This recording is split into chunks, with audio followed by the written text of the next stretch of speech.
Hello, मेरा नाम है करण मौर्य और मैं अपने यूट्यूब चैनल पे एक यूट्यूब चैनल रन कर रहा हूँ जिसमें मैं पावर सिस्टम कवर कर रहा हूँ एसएससी जेई 2025 और आरआरबी जेई 2025 के लिए। तो मैं ये टेबल और चार्ट के थ्रू क्वेश्चन कर रहा हूँ, शॉर्ट नोट्स बना के आपको प्रोवाइड करा दूँ यूट्यूब पे।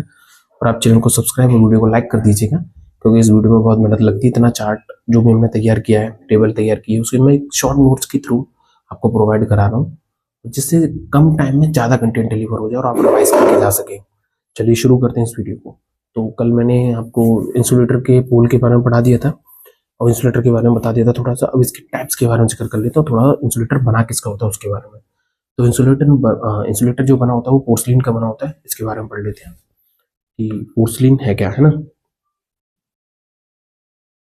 अगर पोर्सलिन की बात करें, व्हाट इज पोर्सलिन, तो है क्या पोर्सलिन।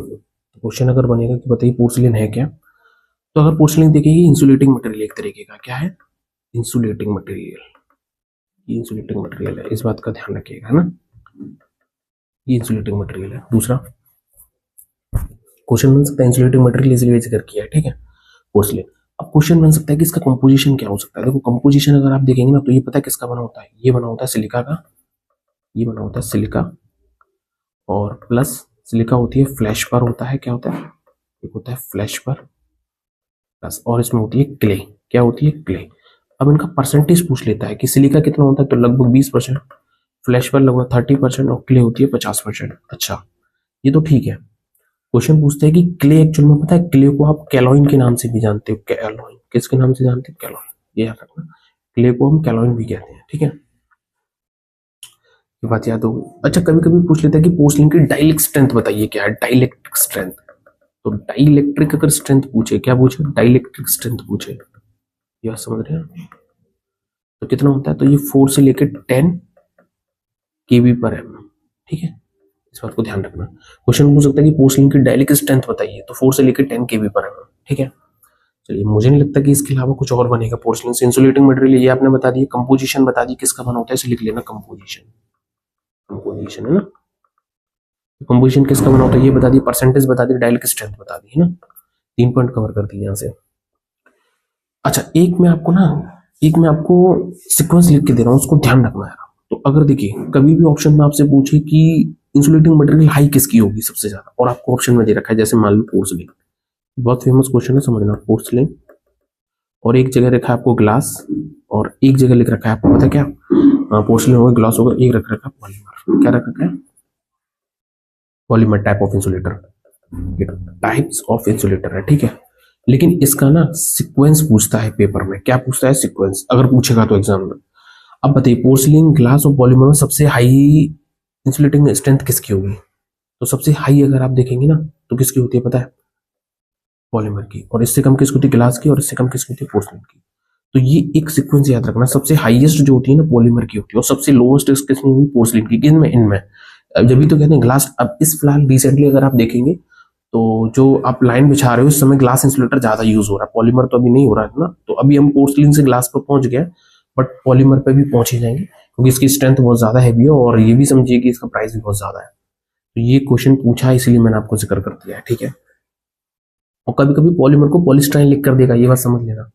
क्या कह रहा हूँ मैं, इस वाली बात को समझना, पॉलीमर को पॉलिस्टाइन लिख के देगा एग्जाम में, तो घबराइएगा मत। अच्छा, डाइलेक्ट्रिक स्ट्रेंथ को स्मॉल जी से डिनोट करते हैं, ये तो पता होगा, वरना लिख देता हूँ, स्मॉल जी से डिनोट करते हैं इसको, किससे, स्मॉल जी से, ठीक है। और मुझे नहीं लगता कि कुछ इससे रिलेटेड क्वेश्चन आएगा। अच्छा, अब मैं थ्रेड में, ठीक है, तो मैं आपको सीधे अब वोल्टेज के चार्ट पे लेके जा रहा हूँ, एक्चुअली इंसुलेटर के चार्ट पे लेकर जा रहा हूँ, जिससे सारी चीजें वहीं से कवर हो जाएंगी। आप चाहो तो इसे उठा सकते हो, उठा लो, आप स्क्रीनशॉट ले लीजिएगा, वरना पीडीएफ में सारे नोट्स आपको मिल जाएंगे टेलीग्राम पर। चलिए, अब मैं अगर चार्ट की बात कर रहा हूँ, देखिए कैसे बनाते हैं, चार्ट बना लेता हूँ पहले। अब मैं आपको बता देता हूँ, तो पहले तो आप टाइप ऑफ इंसुलेटर यहाँ लिख लीजिएगा, टाइप ऑफ इंसुलेटर ये लिख लो, टाइप ऑफ इंसुलेटर, और एक जगह लिख लीजिए वोल्टेज, ये फिर रिकमेंडेड वोल्टेज और यूजेस, दोनों वोल्टेज और यूज दोनों ही करेंगे एक ही में, है ना। तो ये चार्ट बना लेते हैं। जैसे मान लीजिए मैंने पहले पिन टाइप इंसुलेटर रखा, तो पिन टाइप अगर इंसुलेटर अगर आप देखेंगे तो यूज्ड अप टू, ऐसे लिख सकते हो आप, यूज्ड अप टू 33 केबी, तो 33 केबी तक यूज हो जाता है पिन टाइप इंसुलेटर, कोई बड़ी बात नहीं है। अच्छा, एक उसमें होता है suspension type of insulator, suspension, suspension type, अब जो सस्पेंशन टैप होता है वो किस लिए यूज होता है, जरा बताइए, सस्पेंशन टैप किस लिए यूज होता है? तो पहले तो ये कि सस्पेंशन टैप इंसुलेटर की वोल्टेज कितना है कि आप इसे यूज कर सकते हो। तो वोल्टेज अगर आप देखेंगे तो यूज अप टू 66 kV और मोर, इससे ऊपर कर सकते हो अप टू 66 kV, या फिर उससे ऊपर भी कर सकते हो, कोई प्रॉब्लम नहीं है, ठीक है ना। Suspension type pin type insulator हो गया, बहुत बढ़िया, सस्पेंशन हो गया। एक होता है स्ट्रेन इंसुलेटर। अच्छा, इसके बारे में एक और बात बताता हूँ। सस्पेंशन टाइप में ना एक चीज पूछ लेता है, इसमें लिख देता हूँ कि यूजेस में पूछे तो ईच डिस्क क्वेश्चन पूछ लेता है, ईच डिस्क, ठीक है। सस्पेंशन पूछे तो लिख लेना यहाँ पर ईच डिस्क वोल्टेज कितना पूछे, वोल्टेज तो 11 kV होता है, इस बात का ध्यान रखना। ये क्वेश्चन पूछ सकता है, इसलिए मैंने आपको बता दी कि सस्पेंशन टाइप ऑफ इंसुलेटर में ईच डिस्क जो है, ईच डिस्क कितने ओम होता है, 11 kV को, थी ये बात आपको पता होना चाहिए, इसलिए मैंने जिक्र कर लिया, ठीक है। और मुझे नहीं लगता कि इसके अलावा कुछ होगा। सस्पेंशन इतना ही है। अच्छा, सस्पेंशन में चलो सस्पेंशन छोड़ो, अब तीसरे पॉइंट पाते हैं, strain insulator. Strain insulator, strain insulator. अच्छा, स्ट्रेन इंसुलेटर समझ रहे हो? स्ट्रेन इंसुलेटर का इस्तेमाल क्या होगा एक्चुअल में, ये ना, ये आप वर्टिकली लगाते हो और ये आप हॉरिजॉन्टली प्लेस्ड करते हो लाइन में। अगर एक तरीके से देखेंगे स्ट्रेन इंसुलेटर, तो क्वेश्चन में अगर पूछे कि स्ट्रेन इंसुलेटर पूछे किस लिए यूज होता है, तो पहले तो आप बताइए, तो आप लिख सकते हो used for change the direction of transmission line, ठीक है, ट्रांसमिशन लाइन को चेंज करने के लिए, ये समझ रहे हैं आप। तो use for change the direction of transmission line इसलिए यूज होता है। और साथ ही साथ ये डेड एंड पे भी यूज होता है। कहाँ यूज होता है, जब आपको हमारा लिख लेना कि अगर आप देखेंगे तो स्ट्रेन इंसुलेटर डेड एंड पे भी यूज होता है। कहाँ होता है, डेड एंड, यहाँ पे लाइन खत्म हो रही है वहां यूज होता है। या फिर शार्प टर्न लेना हो, कहीं क्या लेना हो, शार्प टर्न्स लेना हो, वहां यूज होता है, ठीक है। और कॉर्नर पे भी यूज होता है। कहाँ, कॉर्नर पे भी यूज होता है, क्लियर है, ये बात ध्यान रखिएगा, है ना। चलिए, स्ट्रेन इंसुलेटर हो गया। अब अगर आगे बात करें तो देखो, स्ट्रेन इंसुलेटर हो गया, इसके अलावा क्या बचता है, स्ट्रेन इंसुलेटर हो गया, एक सेकल इंसुलेटर बचता है, उसे जिक्र कर लेते हैं। क्या, सेकल इंसुलेटर, इसका नाम है सेकल इंसुलेटर। क्या नाम है, एक है सेकल इंसुलेटर। अच्छा, सेकल इंसुलेटर पता किस लिए यूज होता है, क्वेश्चन पूछे तो यूज्ड एट, इसे याद रखना, यूज्ड एट द 400 वोल्ट, ये वाली लाइन स्पेशल पूछी है एग्जाम में, 400 वोल्ट डिस्ट्रीब्यूशन लाइन। तो क्वेश्चन में पूछ सकता है कि जरा बताइए कि डिस्ट्रीब्यूशन लाइन पर यूज होने वाला इंसुलेटर कौन सा है, तो सेकल इंसुलेटर, ठीक है। लेकिन मैं आपको एक और बात बता दूं, इसके साथ में पिन इंसुलेटर भी यूज हो जाता है। अगर क्वेश्चन में पिन इंसुलेटर और सेकल इंसुलेटर हो तो आप सेकल इंसुलेटर को चुनना। अगर डिस्ट्रीब्यूशन लाइन हो, सेकल इंसुलेटर ना हो, तो पिन इंसुलेटर को आप टिक कर सकते हो, ठीक है। मुझे नहीं लगता कि इसके अलावा कुछ भी पूछेगा। Shekel insulator, strain insulator, suspension, pin tap हो गया, है ना। अब एक होता है रील इंसुलेटर। अगर रील इंसुलेटर की बात कर लो तो जरा समझेगा, रील इंसुलेटर है क्या।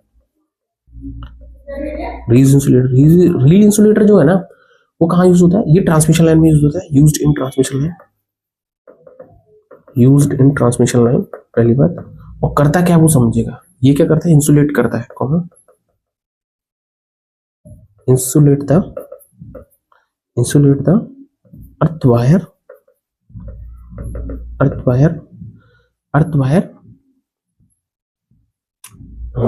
फ्रॉम न्यूट्रल, किससे, from neutral, from neutral wire. एक बात रखिए, रील इंसुलेटर ना एक्चुअल में गोल सा चक्का सा होता है, ये दो इंसुलेटर के बीच में लगा होता है ट्रांसमिशन लाइन के अंदर। तो ये क्या करता है, अर्थ वायर जो होता है वो उसको इंसुलेटर वायर को क्या कहते हैं, इंसुलेटर वायर जो होता है न्यूट्रल वायर होता है, इंसुलेटर वायर कह रहा हूँ, सॉरी, न्यूट्रल वायर को क्या करता है, अलग करता है, किससे, अर्थ वायर से। ये क्वेश्चन पूछा है इसीलिए मैं बता रहा हूँ, ये एप्लीकेशन पूछी गई है। तो यूज्ड इन ट्रांसमिशन लाइन, ध्यान रखिएगा, used in transmission line insulate the earth wire from neutral wire, clear है, इस बात का ध्यान रखना। और मुझे नहीं लगता कि यहाँ से कोई भी क्वेश्चन बनाएगा। मैंने आपको वोल्टेज लेवल बता दी ऑलमोस्ट, और उनके यूजेस भी एक साथ लिखा दिए, और किसका बना होता है ये भी बता दिया, सीक्वेंस बता दिया। चलिए, इसके बाद जो हम जिक्र करेंगे अब तो हम स्ट्रिंग इफिशिएंसी पे बात करेंगे। इसकी नेक्स्ट वीडियो जो होगी वो स्ट्रिंग इफिशिएंसी पे होगी। आज के लिए इतना ही। बताइएगा वीडियो कैसी है, वीडियो को लाइक जरूर कर दीजिएगा और चैनल को सब्सक्राइब कर लीजिएगा। ठीक है, थैंक यू फॉर वॉचिंग।